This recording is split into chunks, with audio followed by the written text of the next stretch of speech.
Marcos 15, versículo 40, dice así: habían también unas mujeres mirando de lejos, entre las que estaba María Magdalena, María, la madre de Jacobo el menor y de José, y Salomé, las cuales cuando Jesús estaba en Galilea lo seguían y le servían. Y había muchas otras que habían subido con él a Jerusalén. Ya al atardecer, como era el día de la preparación, es decir, la víspera del día de reposo, vino José de Arimatea, miembro prominente del concilio, que también esperaba el reino de Dios, y llenándose de valor, entró a donde estaba Pilato y le dio el cuerpo de Jesús, y pidió el cuerpo de Jesús. Pilato se sorprendió de que ya hubiera muerto, y llamando al centurión le preguntó si ya estaba muerto. Y al comprobar esto por medio del centurión, le concedió el cuerpo a José, quien compró un lienzo de lino, y bajando el cuerpo de la cruz, lo envolvió en el lienzo de lino y lo puso en un sepulcro que había sido excavado en la roca. E hizo rodar una piedra a la entrada del sepulcro. Y María Magdalena y María, la madre de José, miraban para saber dónde lo ponían. Pasado el día de reposo, María Magdalena, María, la madre de Jacobo, y Salomé compraron especias aromáticas para ir a ungir el cuerpo de Jesús. Muy de mañana, el primer día de la semana, llegaron al sepulcro cuando el sol ya había salido, y se decían unas a otras: ¿quién nos removerá la piedra de la entrada del sepulcro? Cuando levantaron los ojos, vieron que la piedra, aunque era sumamente grande, había sido removida. Entraron en el sepulcro, vieron a un joven sentado al lado derecho, vestido con ropaje blanco, y ellas se asustaron, pero él les dijo: no se asusten, ustedes buscan a Jesús el Nazareno, el que fue crucificado. Ha resucitado, no está aquí. Miren el lugar donde lo pusieron. Pero vayan, digan a sus discípulos y a Pedro: él va delante de ustedes a Galilea, allí lo verán tal como les dijo. Y saliendo ellas huyeron del sepulcro, porque un gran temblor y espanto se había apoderado de ellas, y no dijeron nada a nadie porque tenían miedo. Mientras Jesús estaba entregando su vida en la cruz, sus discípulos se habían marchado. Los discípulos se habían ido asustados por sus propias vidas. Los discípulos, aquellos discípulos que habían prometido seguirlo hasta el final, ahora estaban dispersos. La traición de Judas, la negación de Pedro y el abandono del resto de los discípulos ciertamente contrastaron dolorosamente la devoción que habían prometido a Jesús durante el tiempo que estuvieron con él. Sin embargo, en medio de este abandono, en medio de este tiempo de soledad, Marcos nos menciona a un pequeño grupo de mujeres que desde la distancia observaba a Jesús fielmente, observaba fielmente lo que sucedía con Jesús. Y Marcos ahí en el capítulo 15, versículos 40 y 41 nos dice que estas mujeres habían seguido a Jesús y servido a Jesús durante su ministerio en Galilea. Y ahora lo observaban desde lejos en un momento en ese momento de mayor aflicción, de mayor sufrimiento. Ellas estaban a la distancia observando lo que sucedía con Jesús. Entre ellas, nos dice Marcos, estaban María Magdalena, María la madre de Jacobo el menor y Salomé. Y la presencia de estas mujeres nos dice mucho acerca de este amor que ellas tenían al servir a Jesús durante su ministerio y cómo ellas le seguían. Ellas no podían quizás rescatar a Jesús de esa cruz, no podían hacer nada por Jesús, pero estar con Él en ese momento más difícil de oscuridad, en el cual estaba recibiendo el castigo de nuestro pecado, estas mujeres permanecieron fieles. Pero hay algo más que debemos de notar en los detalles que nos da Marcos. Estas mujeres vienen de ser testigos oculares de el castigo de la crucifixión de Jesús. Estas mujeres son testigos oculares de la muerte. Y como lo vamos a ver más adelante y como acabamos de leerlo, van a ser testigos de primera mano de la más grande y de la más grande noticia que el ser humano puede haber recibido. Si bien estas mujeres culturalmente, por la ley judía que tenían, no conocían o no se les reconocía el testimonio que ellas daban, estas mujeres fueron, sin embargo, las principales testigas de estos significativos eventos que estaremos viendo el día de hoy. Hay también otros personajes y un detalle muy importante que Marcos nos menciona. Nos habla acerca de este hombre José de Arimatea, y nos da un detalle también acerca del momento en el cual esto estaba sucediendo. Marcos nos dice en el día de la preparación, es decir, unas horas antes del día de reposo. Y según la costumbre judía, el día comenzaba al caer el sol. Por lo tanto, el día de preparación hacía referencia a el viernes por la tarde-noche, que era donde comenzaba el día para el día sábado, que era el día de reposo, el día de descanso sabático. Y como ya lo hemos dicho, este día era un día culturalmente y religiosamente sagrado para el pueblo de Israel, de descanso para los judíos, porque ellos no realizaban ninguna actividad y por lo tanto, tanto el entierro como bajar de la cruz era una actividad que no podían realizar durante el tiempo del Shabbat. Y esto creaba un sentido de urgencia para el entierro de Jesús antes del anochecer. Así que aquí es donde vemos a este hombre llamado José de Arimatea.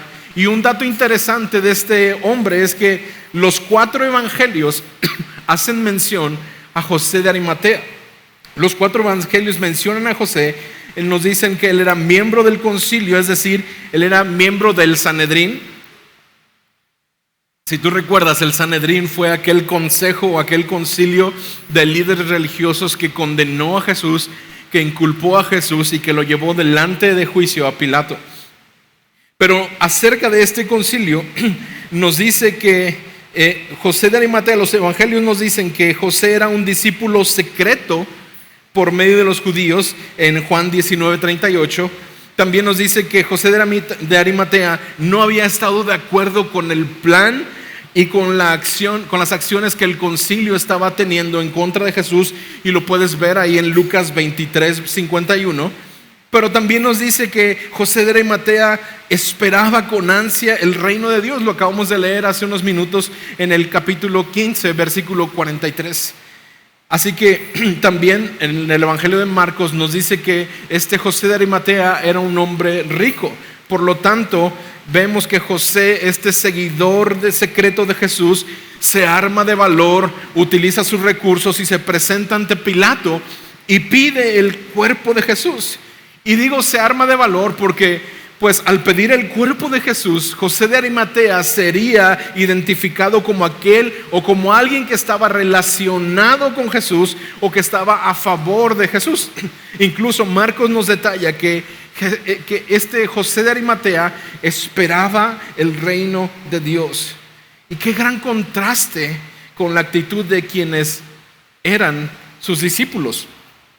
Qué contraste de este discípulo en secreto que finalmente se arma de valor y pide el cuerpo de Jesús y no le importa ser identificado, no le importa ser señalado, con aquellos que durante 3 años estuvieron con Jesús y que por temor a su vida le abandonan. Así que José de Arimatea va con Pilato para poder pedirle el cuerpo de Jesús, para darle una sepultura apropiada. Pues la costumbre romana era que aquellos que morían como criminales crucificados en una cruz debían de ser dejados en la cruz hasta que se pudrieran o fueran comidos por los animales salvajes, que fuera una especie como de anuncio para aquellos delincuentes de que no debían de hacer lo que ese hombre había hecho, porque acabarían como ese hombre que estaba colgado. Así que José de Arimatea va y pide el cuerpo de Jesús para poder darle una sepultura apropiada. Pero cuando llega con él, Pilato se sorprende de con qué prontitud llegaron a pedir el cuerpo de Jesús. Es como que si Pilato hubiera dicho: ah, caray, ¿Ya murió Jesús? ¿Cómo es que Jesús ya murió si no hemos ido a quebrarle los pies, si no hemos ido a rematarlo prácticamente? Pilato se sorprendió de que Jesús había muerto tan pronto. Y el motivo fue que habitualmente una persona que había sido crucificada permanecía viva en la cruz, y a veces por varios días. Y su vida simplemente se iría extinguiendo gradualmente, poco a poco iría muriendo hasta que los pulmones colapsaran, hasta el corazón se apagaba. Esta era una forma muy cruel e inhumana de torturar a una persona. Así que Pilato manda a revisar si Jesús había muerto, con un centurión. Un centurión que no sabemos, no estamos seguros, pero vimos la semana antepasada que un centurión que estaba delante de Jesús en la cruz dijo: verdaderamente este era el Hijo de Dios.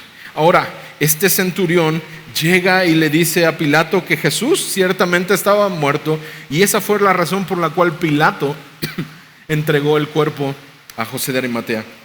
Así que ya con la autorización de Pilato, ya con sin importarle lo que el concilio pensara acerca de él, José de Arimatea no le importa ser identificado como discípulo o como seguidor de Jesús. Toma el cuerpo de Jesús, compra unos lienzos de lino, lo baja de la cruz, lo lleva a un sepulcro y rueda una piedra grande para cerrar este sepulcro.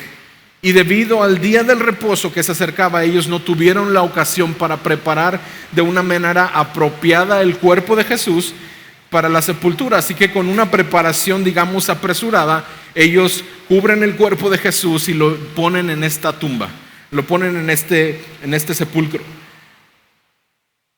Así que vemos a dos personajes hasta ese momento: las mujeres que seguían fielmente a Jesús, que a la distancia se mantenían pero fieles a Jesús, y vemos a este hombre que secretamente había sido seguidor de Jesús, armándose de valor para ir y pedir y dar sepultura apropiada a Jesús.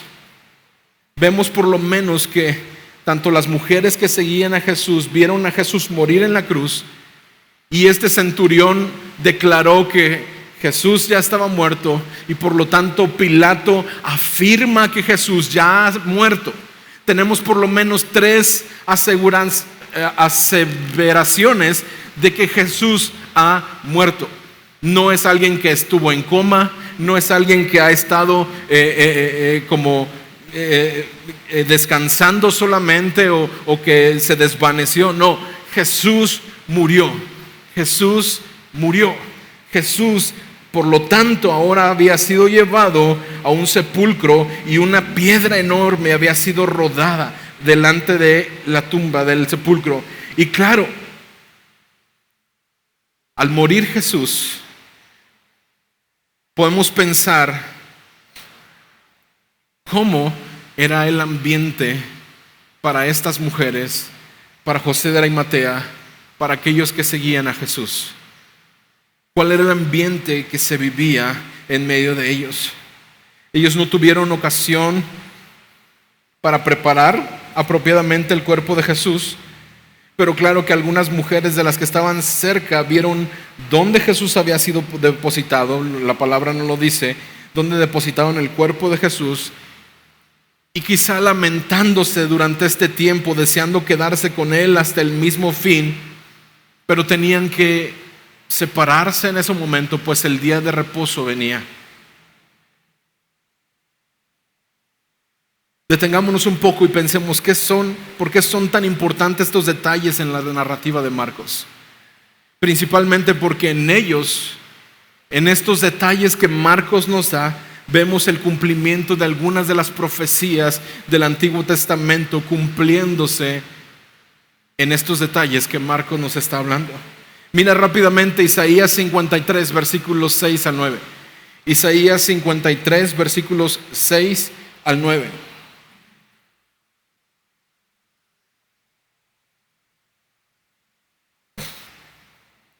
Dice Isaías 53, versículo 6. Todos nosotros nos descarriamos como ovejas, nos apartamos cada cual por su camino, pero el Señor hizo que cayera sobre él la iniquidad de todos nosotros. Fíjate, versículo 7. Fue oprimido y afligido, pero no abrió su boca. Como cordero que es llevado al matadero y como oveja que ante sus trasquiladores permanece muda, no abrió él su boca. Versículo 8. Por opresión y juicio fue quitado. Y en cuanto a su generación, ¿quién tuvo en cuenta que él fuera cortado de la tierra de los vivientes por la transgresión de mi pueblo, a quien correspondía la herida? Y fíjate el versículo 9 lo que nos dice. Se dispuso, ¿con quién? Con los impíos su sepultura. ¿En medio de quién murió Jesús? De 2 ladrones. Pero con el rico fue en su muerte. ¿Quién lo llevó a una tumba? José de Arimatea, un miembro prominente del concilio, que en Mateo nos dice que tenía dinero. Aunque no había hecho violencia, ni había engaño en su boca. Mucho tiempo, hermanos, antes de que esto sucediera, ya Isaías estaba viendo este punto en el cual este siervo sufriente está siendo, la palabra es vindicado, está siendo llevado de un punto de humillación a un punto de exaltación. Ciertamente Jesús fue oprimido, fue lacerado, fue lastimado, fue muerto en medio de los impíos, pero ahora su muerte, ahora está siendo sepultado para resucitar en exaltación y en gloria.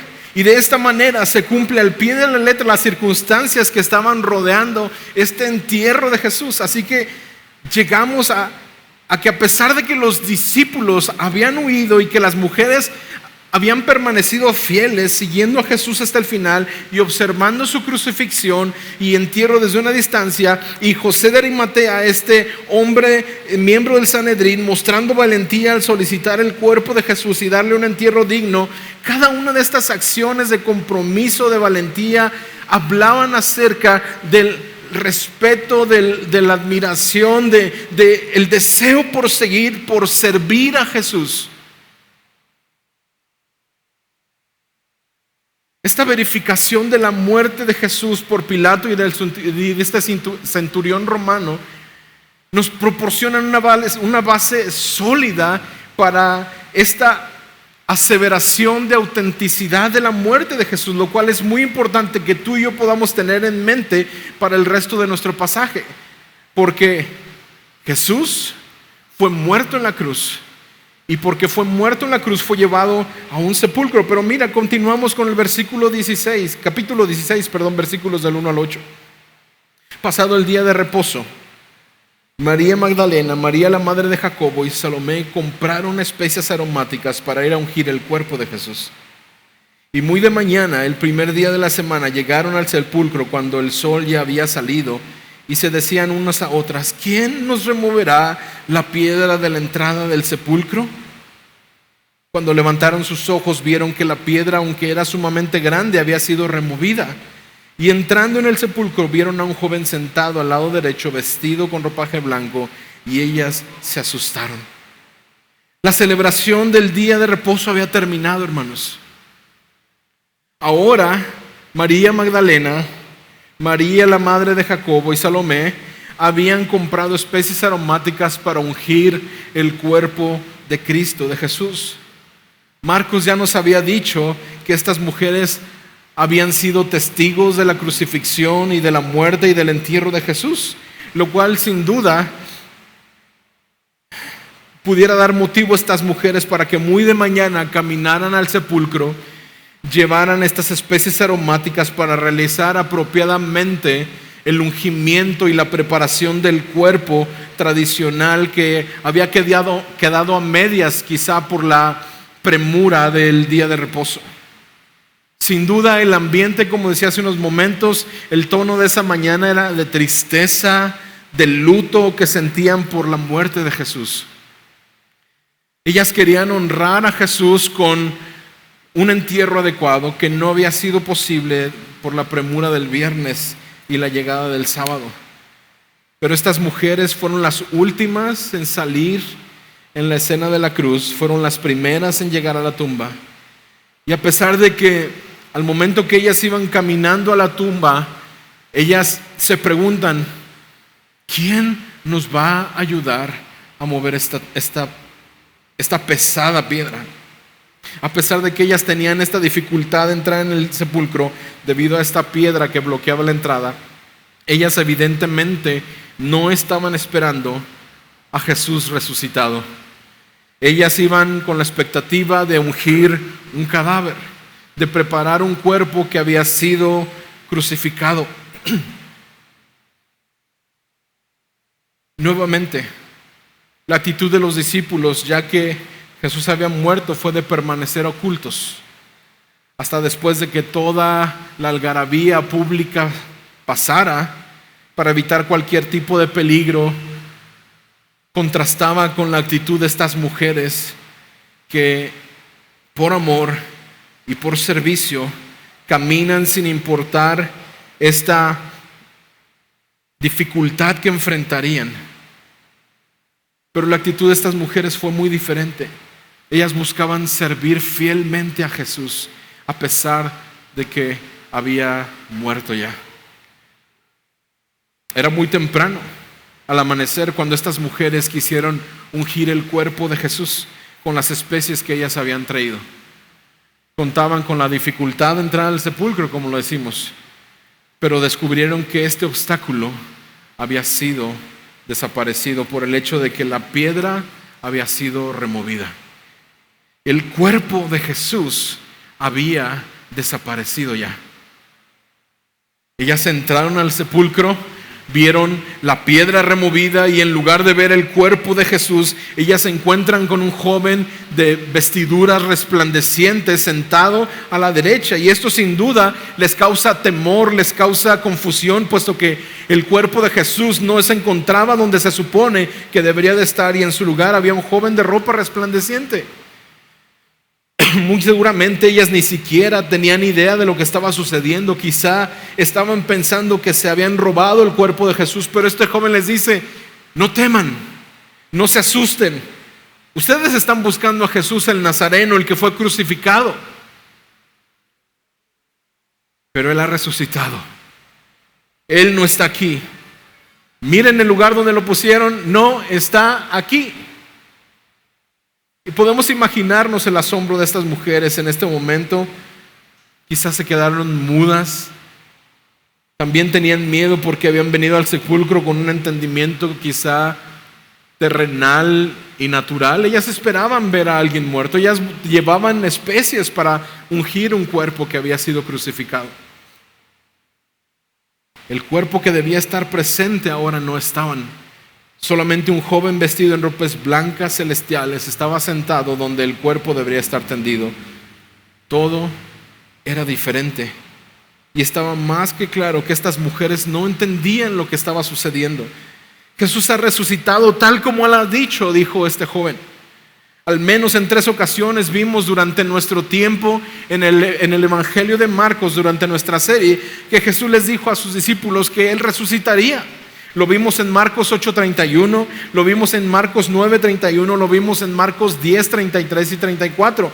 He aquí subimos a Jerusalén, les dijo Jesús, y el Hijo del Hombre será entregado a los principales sacerdotes y a los escribas, y le condenarán a muerte y le entregarán a los gentiles, le escarnecerán, le azotarán, escupirán en él, le matarán, pero al tercer día resucitará.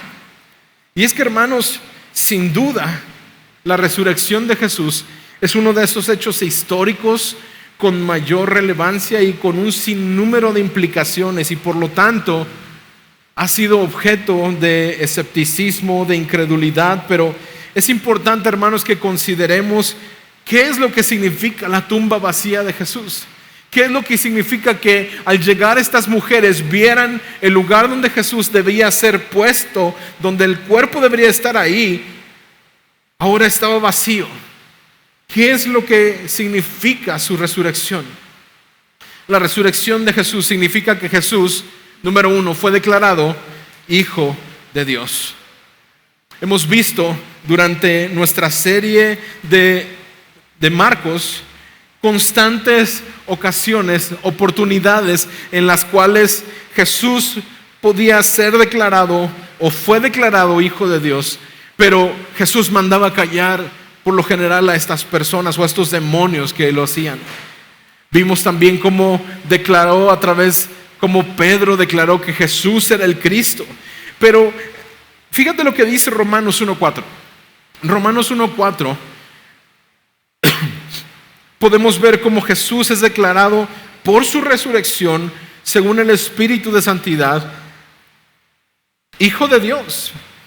Romanos 1:4 dice aquí: y fue declarado Hijo de Dios con poder conforme el Espíritu de Santidad ¿qué dice? Por su resurrección de entre los muertos. ¿Quién? Jesucristo nuestro Señor. La resurrección valida cada una de esas afirmaciones de Jesús como el Hijo de Dios. Es una confirmación divina de su naturaleza divina y de la misión que Él tenía de ser el Mesías, el enviado de Dios. Vemos también el cumplimiento de profecías. La resurrección cumplía las profecías del Antiguo Testamento e incluso las propias declaraciones de Jesús de que Él resucitaría y le consolidaría como aquel Mesías que había sido prometido. La resurrección de Jesús, hermanos, también nos habla acerca de ese triunfo de Jesús sobre la muerte. La resurrección de Jesús demuestra su poder, demuestra el poder sobre la muerte, confirmando que la muerte no tiene la última palabra para aquellos que están en Cristo. Fíjate lo que dice 1 Corintios 15, versículos 54 al 57. 1 Corintios 15, 54 al 57. Cuando lo corruptible se haya vestido de incorrupción y lo mortal de inmortalidad, entonces se cumplirá lo que está escrito: la muerte ha sido devorada en victoria. ¿Dónde está, oh muerte, tu victoria? ¿Dónde está, oh muerte, tu aguijón? El aguijón de la muerte es el pecado y el poder del pecado es la ley. Pero gracias sean dadas a Dios, quien nos da la victoria por medio de ¿quién? De nuestro Señor Jesucristo. Hermanos, la resurrección también nos habla de la redención del pecado. La resurrección da validez o certifica que el sacrificio de Cristo Jesús en la cruz fue aceptado por Dios como expiación por los pecados de la humanidad. Esto, hermanos, nos ofrece a cada uno de los que creen y depositan su fe en la obra y el sacrificio de Cristo Jesús, la certeza de perdón, pero también la certeza de la salvación, la certeza de una vida eterna. Incluso 1 Pedro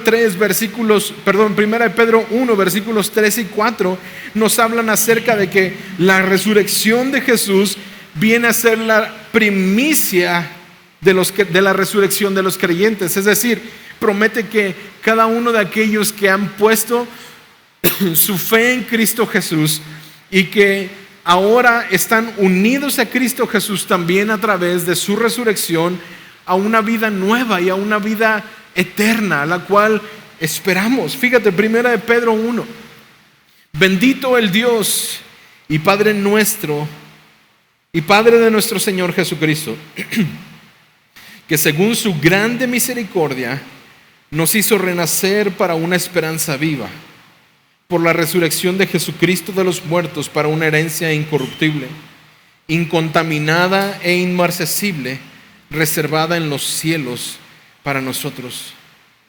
Hermanos, hay una promesa en la resurrección de Cristo Jesús. Estamos unidos a Cristo y hemos resucitado una nueva vida y estamos en espera de una vida eterna junto con Cristo Jesús. Por lo tanto, también la resurrección inaugura esta nueva era de esperanza, una nueva era de vida eterna, dando a cada uno de los creyentes una perspectiva de un futuro glorioso con Cristo Jesús. Romanos 6:4 lo dice de esta manera: porque somos sepultados juntamente con Él para muerte del bautismo, a fin de que como Cristo resucitó de los muertos por gloria del Padre, así también nosotros andemos en una vida nueva. Hermanos, estas mujeres escucharon de boca de este mensajero, de este joven de ropa resplandeciente, la noticia más sorprendente y más gloriosa de toda la historia. Y esa noticia es: Jesús, quien había muerto, ha resucitado.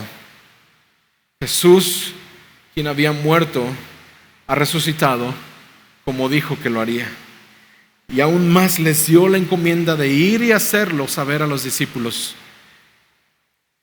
diciéndoles que Jesús iría delante de ellos hacia Galilea, donde los vería tal como se los había dicho. Pero mira cuál fue la reacción de estas mujeres en el versículo 8. Marcos 16, versículo 8.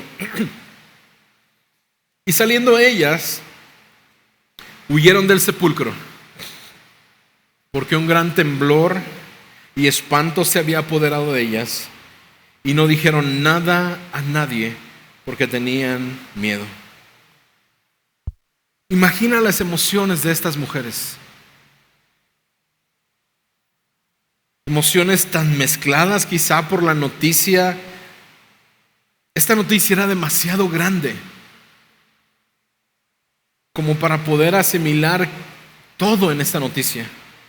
Ellas iban al sepulcro a ungir a quien habían servido, a quien el viernes habían visto que había sido crucificado, pero ahora domingo por la mañana estaban siendo testigos de aquello que parecía una derrota, ahora era la confirmación de que Jesús, el Hijo de Dios, había vencido sobre la muerte con su resurrección. Ellas salieron huyendo del sepulcro, pero con un mensaje muy específico por comunicar. Ellas salieron quizá con sus emociones por todos lados, asustadas, pero salen corriendo con una encomienda que este joven de ropa resplandeciente les dio.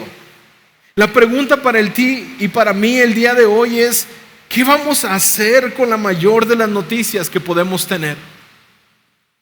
El día de hoy estamos leyendo acerca de esta noticia.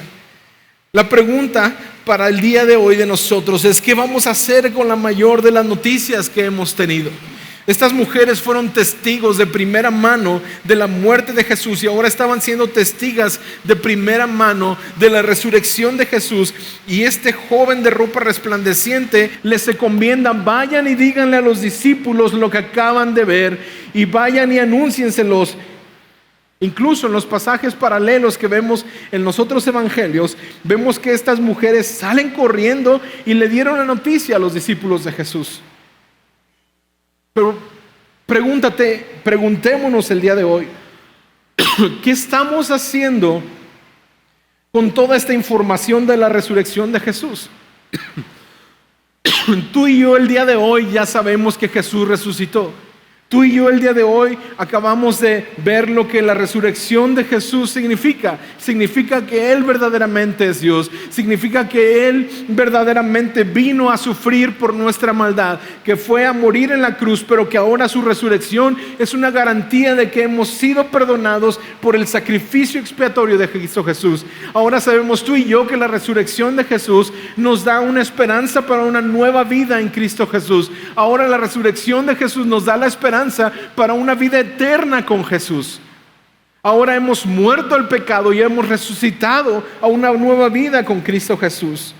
Pero ¿qué estamos haciendo con toda esta información de la resurrección de Jesús?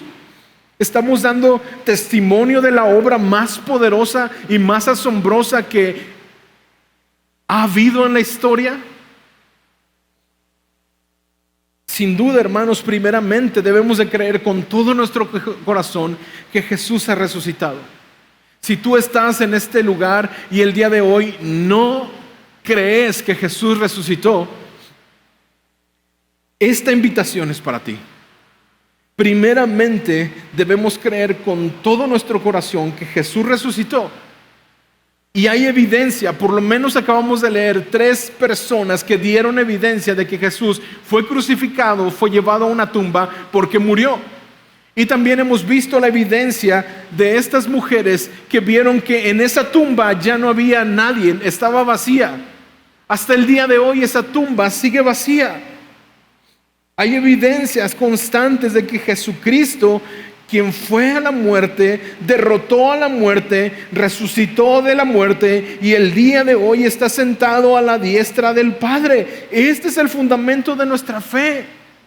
Como lo dice Romanos 10:9, si confiesas que con tu boca que Jesús es el Señor y crees en tu corazón que Dios lo levantó de los muertos, serás salvo. La resurrección, hermanos, es la prueba de que todas las promesas de Dios son verdaderas y son confiables. Por lo tanto, hermano, tú que sabes acerca de la resurrección de Cristo Jesús, ¿qué estás haciendo con esa información? La noticia de la resurrección de Jesús, hermanos, debe de transformar radicalmente nuestras vidas. Hemos sido llamados a vivir una nueva vida, apartados del pecado y dedicados a Cristo Jesús. Lo acabamos de leer, Romanos 6:4 dice, nos recuerda porque somos sepultados juntamente con Él para muerte por el bautismo, a fin de que, como Cristo resucitó de los muertos para la gloria del Padre, así también nosotros andemos en una vida nueva. La noticia de la resurrección, hermanos, no es algo que debamos guardar para nosotros mismos. Estamos llamados a ser testigos de Cristo y a compartir el mensaje del Evangelio con otros.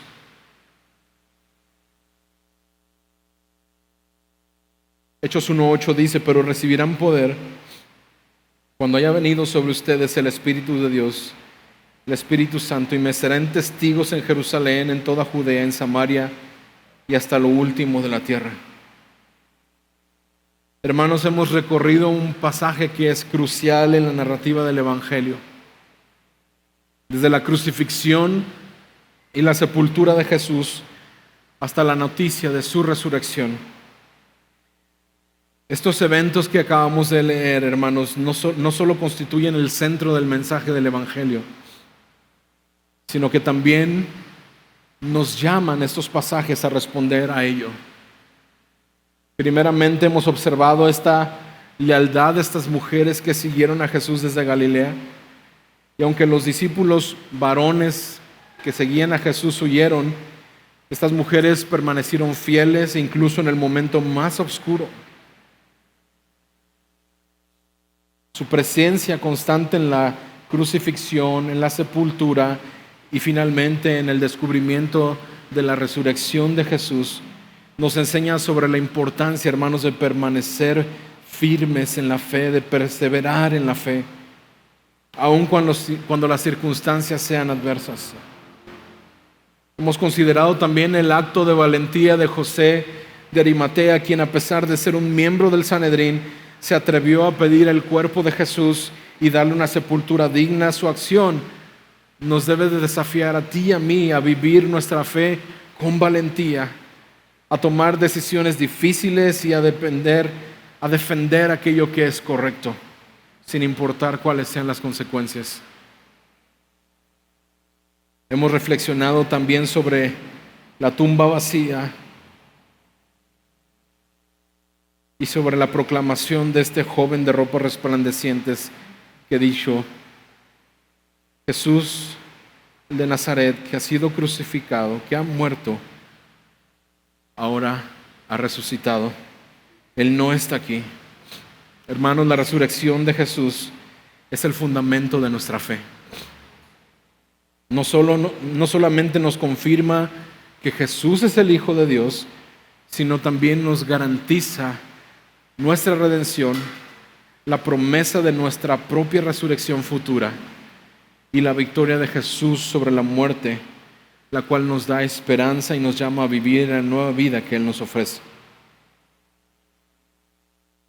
Al ver las reacciones de estas mujeres que huyeron, hermanos, con temor y con asombro, somos tú y yo desafiados a responder de una manera diferente.